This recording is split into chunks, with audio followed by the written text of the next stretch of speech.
This just in, parking in Brooklyn has become even more impossible. Let's go to Chuck Treviano, who's on the street in downtown Brooklyn with a car owner. Chuck? Ma'am, tell us what your experience is like now that you have to repark your car during the pandemic. Well, I literally ran my ass off from my apartment to get back to my car in time to find a spot. Earlier in the pandemic, they suspended the street cleaning and the alternate side parking, which was great. And even when they reinstated the parking, I really didn't have a problem adhering to the ASB rules. Maybe reparking my car 20 minutes before the street cleaning expiration. The situation started getting out of hand when all those rich people who left the city during the worst of the pandemic came back in September.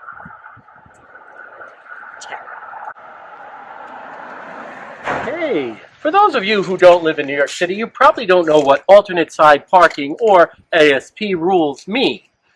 Let's break it down. For some folks, this means having to move a car twice a week in order for the street to be clean. Let's take a closer look at the latest pandemic parking rules. As you can see from the recently updated rules by the Department of Transportation, on days when alternate side parking is in effect, residential side streets or tertiary without meters will not be cleaned more than once a week on each side. So, Chuck, you're saying a car owner only has to move their car on the latest day on the sign. That's correct, Susan. You only have to move your car, like in this example, Thursday, but not Monday. And for those lucky folks who only have to move their car once a week, just continue to move your cars once a week as outlined by their signs. Chuck, for our audience, what happens to the cars when they are moved for the street cleaning? The cars are double parked, but only on one-way streets, and watch out for the bicycle lane. Right. Good one, Chuck. I once got a $125 ticket for not understanding that rule. Let's check back in on some of the other unfortunate pandemic parkers. Ma'am, tell us what your experience is like having to park your car during the pandemic. I have to find a spot a full 50 minutes before the time runs out and sit in my car the entire 50 minutes so that I don't get a ticket. Look at us all sitting here like lemmings. You know, the other day, when I left my car at 10:50 instead of 11 o'clock, I got a ticket at 10:53. The traffic cops are desperate to earn money for the city. I bet there's a ticket quota they have to fill. That sounds terrible. Well, things are certainly getting heated up here around parking these days, Chuck. Take, for example, this recent debate on Nextdoor, the nation's #1 source of helpful, not hurtful, neighborhood Karen commentary. Here we have an example of one Karen complaining about the distance between cars. Can you ticket a whole street for bad parallel parking? It's like the cars were at a Catholic high school dance and the chaperones asked them all to leave room for the Holy Spirit. That's funny. This was especially highlighted by another Karen who took the time to place a red circle around the cars that are properly parked across the street. And this picture seemed to spark a furious debate on Nextdoor as people wondered if there's an actual law that requires people to keep a certain distance between others' cars. And now back to you, Chuck, on the streets of downtown Brooklyn. And what about you, sir? How do you feel about alternate side parking during the pandemic? Look at all the cars on these streets here. Half of them don't even have New York license plates. We really need to move to residential permits for real New Yorkers, Mayor de Blasio. I mean, if you don't have a New York license plate, you don't belong on our city streets. Go park your car in a parking garage. We were here during the worst of the pandemic, holding down the fort, while these white-collar workers fled to their second homes in Woodstock or Connecticut or New Jersey or wherever, so they wouldn't have to face the reality of what was going on. If you live in our city, You do the time. These clowns show back up in their shiny new cars now that the worst is over and crowd the rest of us out. You know, I'm an essential worker here. I work for sanitation department. I should have a city placard like the. I don't have time for this.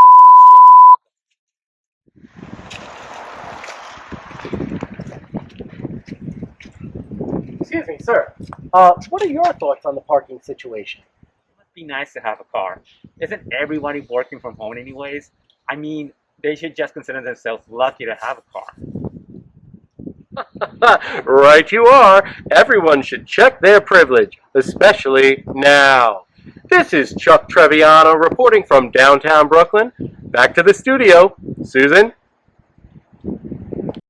Truer words were never spoken. Some might ask, why all these machinations over parking? Why not just park at a parking garage? Let's look at the math with Professor Hans Madermachen. Professor Hans! I am so very pleased to be here, Susan. We here at the Institute have been following the situation with the parking garage fees closely since even before the beginning of the pandemic. These records indicate that monthly Brooklyn parking garage fees have quite simply flown the coop. I make little jokes. Also, these fees are now rising by over 20% since the 15th of March, when the New York City lockdown begins.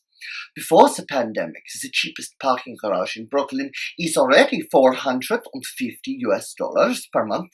And now, at this point, one would be hard-pressed to find the monthly parkings for less than $550 per month. And that's if you are lucky enough even to find a spot. I make little jokes.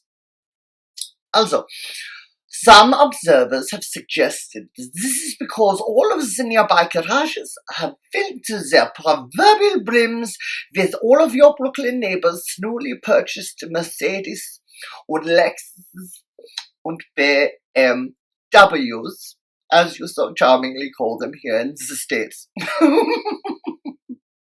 And so, we take into account the current fine for not moving a car during street cleanings, which is $65.